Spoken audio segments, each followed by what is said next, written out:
Welcome back to another episode of Uncommonwealth, the show where we dive into the mindsets, moves, and mechanics behind building generational wealth. Welcome to this episode of Uncommonwealth. Today's guest is Thomas Hollingsworth, founding agent and principal of the Thrive team at Compass, one of the most client-focused, high-performing real estate teams in New York City. With over a decade of experience and a reputation for integrity, Thomas has helped hundreds of families and investors navigate some of the most competitive and complex markets in Manhattan and Brooklyn. Under his leadership, the Thrive team has earned national recognition, ranking in the top 1.5% of agents across the country. And there's a lot of agents. What makes Thomas stand out isn't just his production, it's his purpose. He's committed to creating an elevated, honest, and relationship-driven experience in real estate where trust and transparency come first. His passion for mentorship, family, and fitness rounds out a profile of someone who leads both with heart and precision and leading towards uncommon wealth. So Thomas, let's start from the beginning. Can you share a little bit of your backstory, how'd the business come to life and what those early years look like? Yeah. I grew up kind of scrappy, single mom. I started working when I was 12 years old as a busboy, a paper route and all that stuff. And I feel like that gave me an appreciation for money, but also for work. We didn't have necessarily a lot. I didn't know we didn't have a lot, but I look back now and I'm like, oh, but like I always had to buy what I wanted. So like if I wanted a new bicycle, that was like $300. I saved $300 and I bought a new bike when I was like 10 years old. Or I guess 12 years old, whatever, however old I was a child and I had saved all this money. And I think when you grow up that way, it gives you the desire to achieve and kind of grow and entrepreneurship and the appreciation to for things. Like I see a lot of people, they don't really appreciate things that they have in their life. And for me, I had to earn what I wanted. I moved to New York City when I was 18 years old. I've lived all over the country, whether, in Orlando, New Orleans, Houston. I was in Hurricane Katrina. Like there's a lot of uh, work that goes into setting up in a new city. I bartended, and which I think gave me the focus for customer service and the ability to talk to anybody and to identify with that person sitting across from me. Because you're stuck there, right? When you're bartending, you have like 5 feet, but that's about as far as you can walk away from that person. So you Right. have to learn how to engage and connect, um, or you're just gonna be miserable.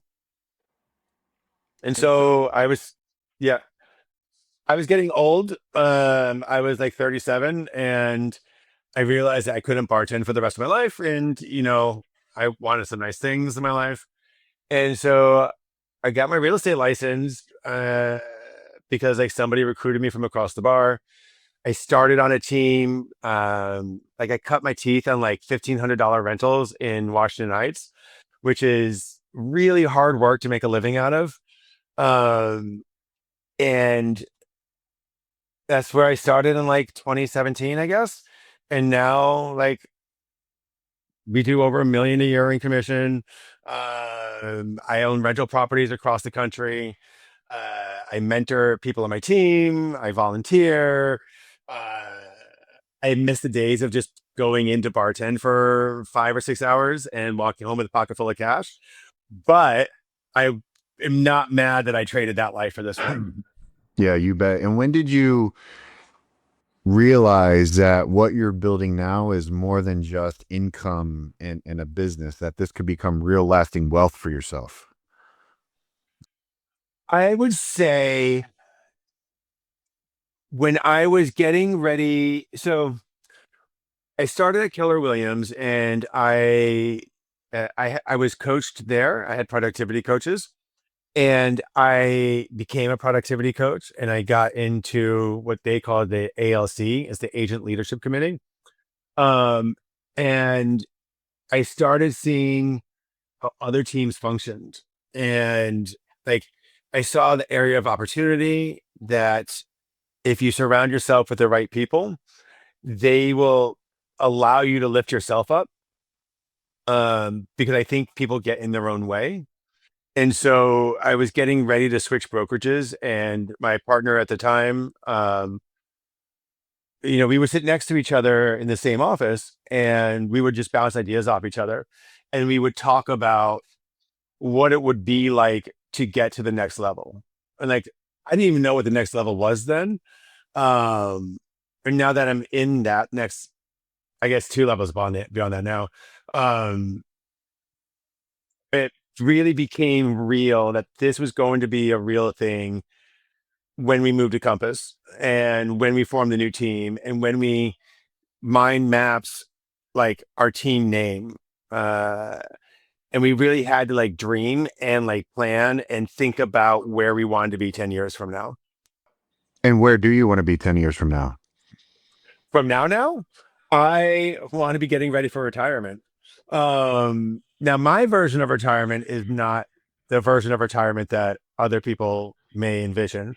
Like Let's hear I will it. still be, I'm still going to be working. Intend on having, over 20 rental properties that I own, generating future wealth, um, passive income, isn't actually passive unless it's in the stock market and, you have your money that way. But by buying in real estate and leveraging those properties is going to allow me to come from somebody who literally had nothing except for their paper route to somebody who is able to retire and travel and do the things in a comfortable manner that I want to do. Like I'm always going to be selling real estate at some level. I think when you have a successful business, you don't just stop on a Tuesday. There's always going to be referrals. There's always going to be that, but it's not going to be something that I'm actively managing 80 hours a week. Well, especially if it's a cerebral business as selling real estate is. I mean, you need to be mobile to some extent, but if you know how to communicate effectively and you have a team that bring you the right client with the right potential property, your ability to communicate and sell that doesn't stop unless your brain stops and your ability to talk stops. Right. So, Exactly. and if you love what you're doing, it doesn't feel like work. I think I agree with you. I don't ever envision myself retiring either. But if I want to pick up a deal here and there, I'll pick up a deal here and there, right? But if I want to go golf 4 days or go travel the world or, visit my different properties like you, that's kind of how I also vision retirement the same way. What about this? Some owners view their company as their retirement plan. So every available dollar right now is going back in, back in, back in Mhm. to grow it, to sell it. Others try to build wealth separately. So as the cash flows coming in, they invest in other things, maybe like those properties. How do you think about that yourself? I think you have to diversify. Especially in real estate business where as real estate agents, we're constantly being attacked for our commissions from uh, people who say that we make too much for what we do because they don't understand what we do. I think we're constantly being attacked by regulation. I think the economy is something that is very fickle, especially with real estate. The first thing that people will pause is going to buy that new property. They're not pausing their Starbucks, right? They're still going out for that $5 coffee, but they are going to think about going and upgrading their apartment that has a higher common charge or a higher interest rate or a higher monthly payment because that's like something real for them. So for me personally, I have my IRA, which I max out every year. I am set up as an S corp, so that means I have a solo 401k. That solo 401k is designed so that I can borrow against it should I need to. I have a regular brokerage account that I put all my money into because I don't need more than, I don't know, $10,000, we'll say, in my checking account at any given point in time. So why lose out on that 3% interest bump that I could get from a brokerage account? Rental properties are, another source.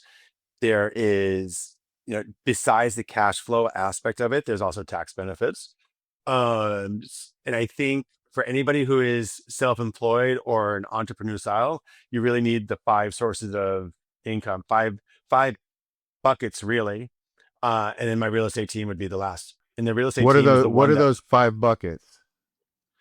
rental properties, the real estate team, right? So um, the 401k rental, real estate, 401k brokerage, and my IRA, and they're all separate, but they're all 3 of them are kind of tied together, but they're different investments.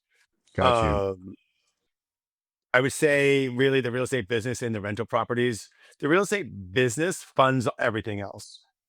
Um, it allows me to buy the rental properties in cash, and then I can leverage them after the fact. Very cool. Very cool.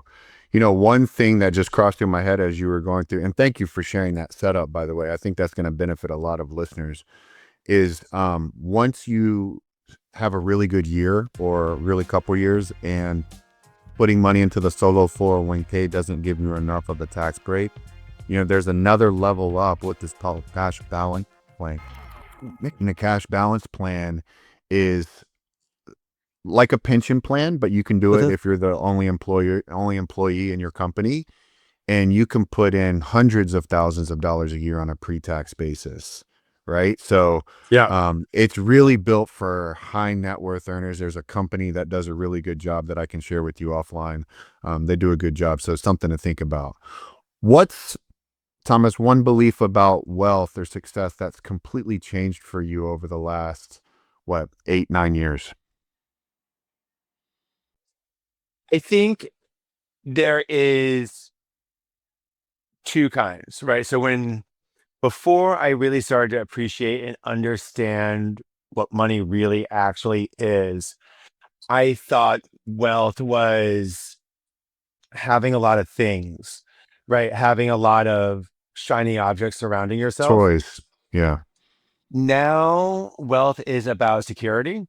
Mm. Um, and I don't ever want to feel, how am I going to pay that bill? How am I going to feed myself? Like, can I turn the heat on this winter because, I'm having a bad year at work? Like those kinds of things. And it's so wild for me now to think about it. But there was a time when I was younger, in New York City at 18, where it was, how am I can I even afford to take the subway? Like that kind of like crazy, I don't have any money to do the basics in life, to now, to knowing Extreme. that, Yeah. right? It's very extreme difference. And I think very few people go from one aspect to the other. Um, you either constantly live in this one rung of society where, maybe you're feeding yourself and everything's fine, but there's no like, you still have to like very carefully watch everything you do. And then there's the other side, which is never has any clue that life could be so difficult for somebody that they have to think about food stamps or how are they going to pay their bill. That doesn't mean that like I don't watch what I spend. I'm still very cognizant. There's a budget. I try my best to stick to it. I don't eat out. I don't like uh, buy flashy things because I'm more concerned with being comfortable in life Yeah. and being comfortable in my old age than I am with buying a Rolex. Well, and I think that's also because of where you've come from and how you've built yourself up, right? I mean, you experienced the lack of comfort and security and had to make those decisions. Do I have enough money to take the subway or turn the heater on? Which is crazy. And now that you're making it, you realize that you don't ever want to be there again. I mean, Yeah. obviously, it's okay to buy the nice thing here and there, right? But to Yeah, buy absolutely. all of the nice things and avoid, you know, common sense and security doesn't really fit well. And that leads me to my next thing. How do you distinguish between thinking about liquidity and your security so that you can choose the next chapter of your life without being locked into your real estate business? How do I? So liquidity is important, and but I am also I thrive under pressure, Mm, and part of that I have learned, and this is again this is where being a real estate agent really comes in handy because you get those really big paychecks. I can take that big paycheck and go throw it into an investment. And even though I can't go to the bank tomorrow to pull that money out, I know that if things had a downturn, that money is still there and it's still something that I can leverage. And so that gives me a sense of security um, that is invaluable. So focusing on investing and being able to leverage it in the future, I think, is the distinction. I had another guest on and he gave a really good idea, and I want to know what your thoughts on this are. Every time he buys a new property, and this is a residential property, an investment property, rental, almost immediately once he buys it for cash without leverage, he then turns around and gets a line of credit, an open line of credit against that Yeah. property. Now, he doesn't draw on it, and he has to, keep it going every single year. But he says that illiquid piece of real estate now has that line, that open line against it, that if he were to ever need to draw on it, he can do so without Yeah. having to requalify. And I thought, you know what, that's a pretty good idea, right? I mean, obviously the bank would want you to draw on it, but you're not required to. Right. I mean, it's how we purchased a weekend home for me and my partner, and we drew on a line of credit that he had against the apartment that we already had. We didn't have to go through a mortgage. We didn't have to do any of that. And the Yeah. rate was the same.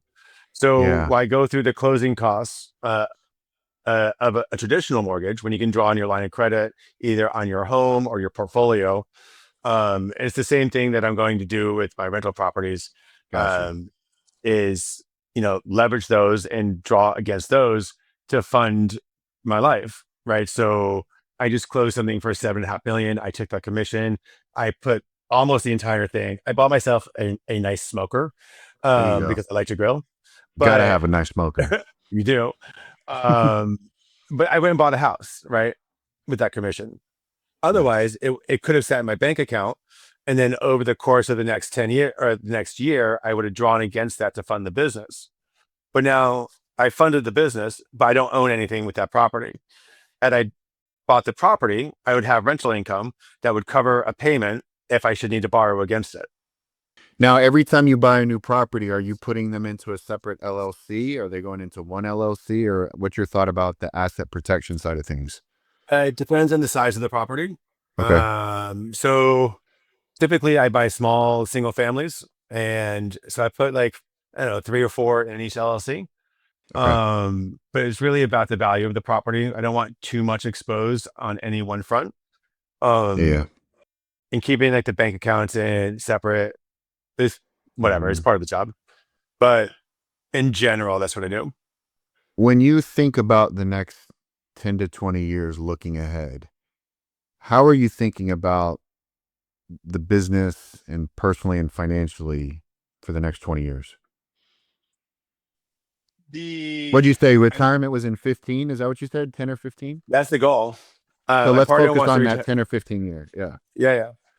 So I'm currently in the process of expanding into another state, which means that New York will always have to be present on some level, but I can't be in two places at once. So having a right hand here Uh-huh. in New York is going to be extraordinarily important.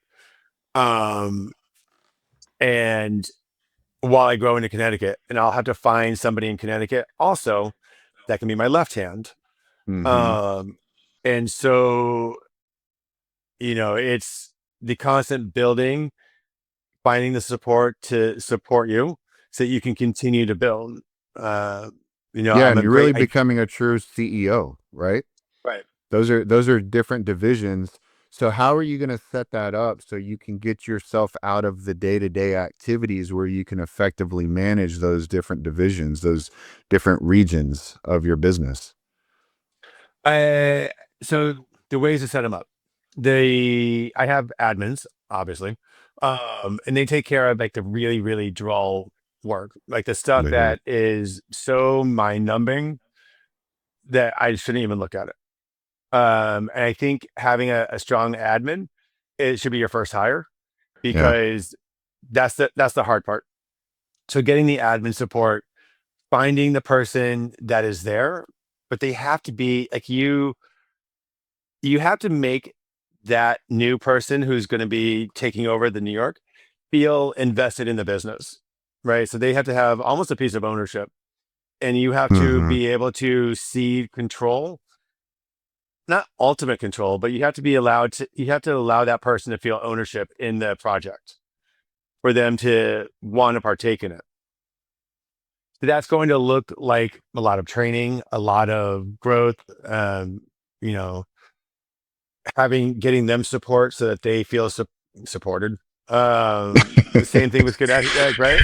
Right. It's the same thing with Connecticut, and eventually, like I just got back from a week vacation, and this is the first time I've gone away for a week where I wasn't harassed every single day, every single minute about what do I do here, what do I do here, what do I hear. Yeah. So, And that and takes these are like time. it does. It's taken years. Yeah. Yeah.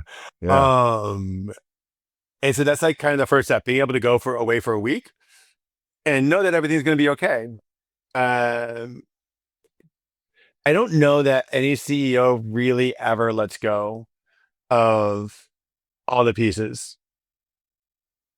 I have a hard time imagining me doing that. Um, but I also don't want to be like a helicopter person that just drops in once a month um, and collects a check. So I think like internally, I had to figure out what that actually looks like. Find that balance. Yeah. Yeah. What's a blind spot, Thomas, you think most successful business owners overlook when it comes to protecting their wealth?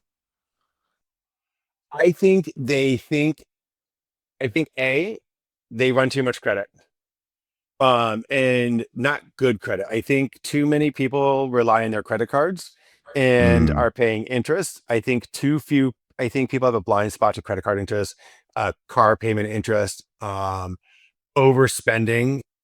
Uh like I just bought a new bad debt. car, bad debt, right? I just bought a new Yeah. car, but we paid cash for it. Mm, It's a depreciating asset. Why am I going to pay interest on something that's losing value every single day of the yeah. for the ownership of the car? Credit card debt, I think, is killing this country. I think it is keeping poor people poor. Uh, Rich people don't pay credit card debt; they just don't do it. And I know when I was a newer agent, there was times when I would have like $30,000 in credit card debt, and it wasn't until COVID that I was able to crawl out from under that and really understand how much money I was blowing on credit card debt. Where now it is the forefront of my mind. Do I have 6 months paid in advance? Oh, I don't? Great. Let me start Yeah. trimming now so that I don't have to worry about that in 6 months. I did a YouTube video a while ago on a concept that's called spender, saver, wealth creator. And the spender, if everything's on a zero line, right? The spender borrows money and they use future cash flow to hopefully get back to that zero line, and they lose opportunity cost of that interest payment. The Yeah. saver, they're like, I'm never going to borrow money. So they save, right?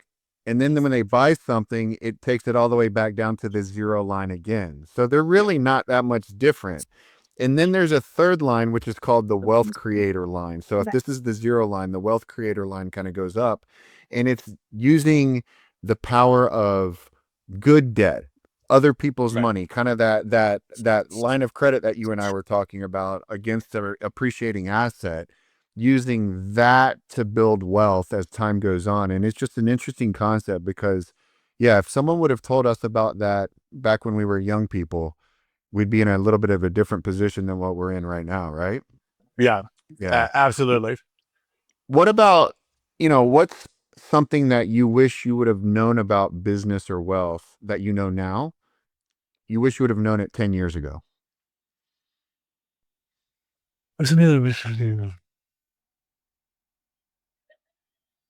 I wish that I knew to start earlier. Um, Hmm. like I, I wish I, yeah, I wish I knew to start earlier. Like I remember in high school, they said, if you open your IRA now and you max it out Yeah. every single year, you will be a but multimillionaire by the time you retire. Hmm. Great. That is a fantastic thing to say to me. But I don't think I wish I had known then that it was true. Um, and that it wasn't as much money to put away as I thought it was. Right. I don't know what it was 40 years ago, 30 years ago, what the max was, but I think $3,000 we'll say it was the Yeah, max it's at the time. $200 a month, maybe. Yeah. Something 250 bucks a month. so Yeah. absurdly small, Yeah. like a couple dollars a day, and I would be set for life. Yeah. That latte factor, that one cup of coffee from Starbucks a day, right? Yeah. Like is really life-changing money. And I wish that I wish that there was education around money when we were of the age. And I don't think there is today. And I know there wasn't when I No, was a there's kid. not. There's not. It's why I got into the financial services business to begin with. There's not proper education in high school. I think in high school, kids need to be taught what entrepreneurship is. I think they need to be taught how to balance a checkbook, even though nobody balances a checkbook anymore. They need to know the true impact of when you spend something that's a debit and when you earn something that's a credit. I think they need to know the time value of money principles that you're talking about. Like if you invest or save at a certain percentage over a certain number of years and you put money into it, it can grow. And this is how much money you put in, and this is all the interest that it earned. Like those are even in college, they don't teach us that stuff. Like there's no, and I think it's on purpose, Thomas. I think they want to keep us financially um naive or dumb or stupid. I don't know what the proper word is to say, but financial literacy is a real issue in our country. Well, and it is because if everybody had money, then who's going to do the work? Ah, exactly. Who's going to fund the Well, credit card payments? MasterCard is yeah, charging what, 29% on interest right now? probably. I don't know. Yeah. I I mean, they're have no making idea a ton either. of money. Yeah. Yeah. But I think you're exactly right. What's one book that's changed how you view business or wealth? Uh, the one thing, The one is it thing. the one thing? It's a book by Gary Keller. In fact, I might Uh, have that book. Yeah, it's a I good would one. say I am I've never been much of a reader when it comes to like self-help or like make you better at something. I read How to Make Friends and Influence People. I read The One Thing. I read like Shift and like other books. But like The One Thing was the first book that I read that really drove home for me what I need to do to get where I want to go.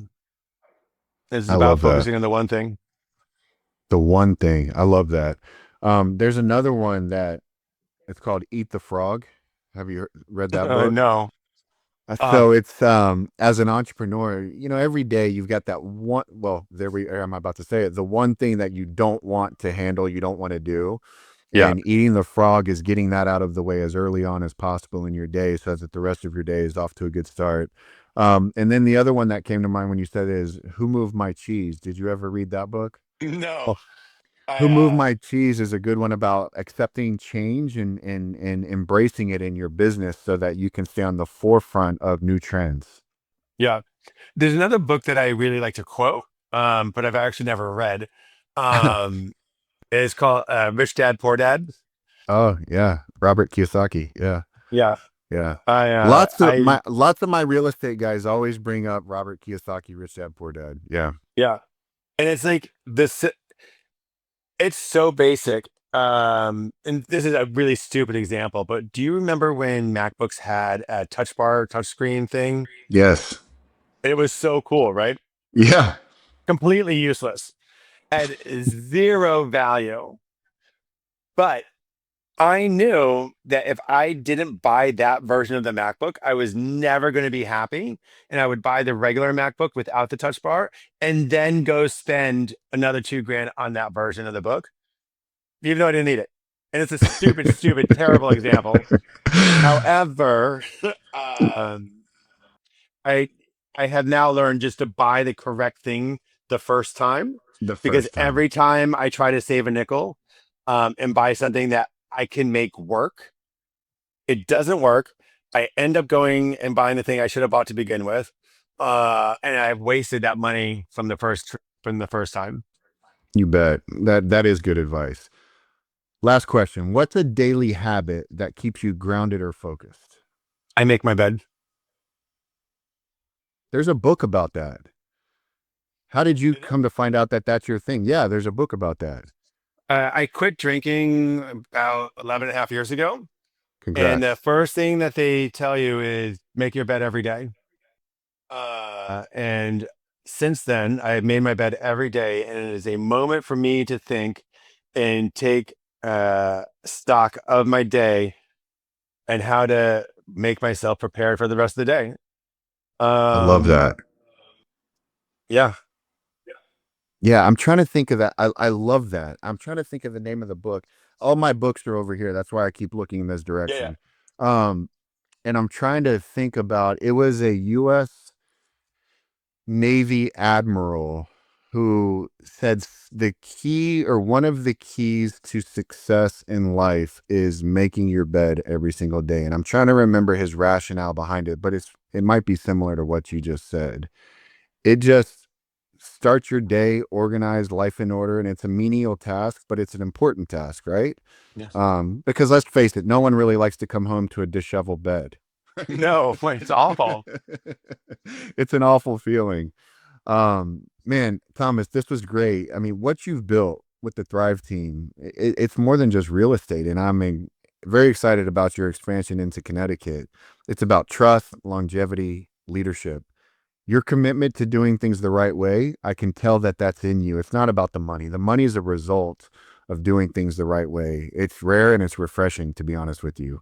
I truly appreciate you sharing your story, your philosophy, and I look forward to what we might explore together going forward, both on and off the mic. And I want to have a follow-up episode with you in a few years when you've really expanded and this thing is scaled up and it's taken off. And I want to hear some of your insights and philosophy then as well. I would love that. It gives me something to work towards. I always Awesome. like to Thanks. step it up. Thanks, Awesome, John. Thomas. Thanks for joining. Appreciate it, buddy. Thank you. Have a good day. Bye bye.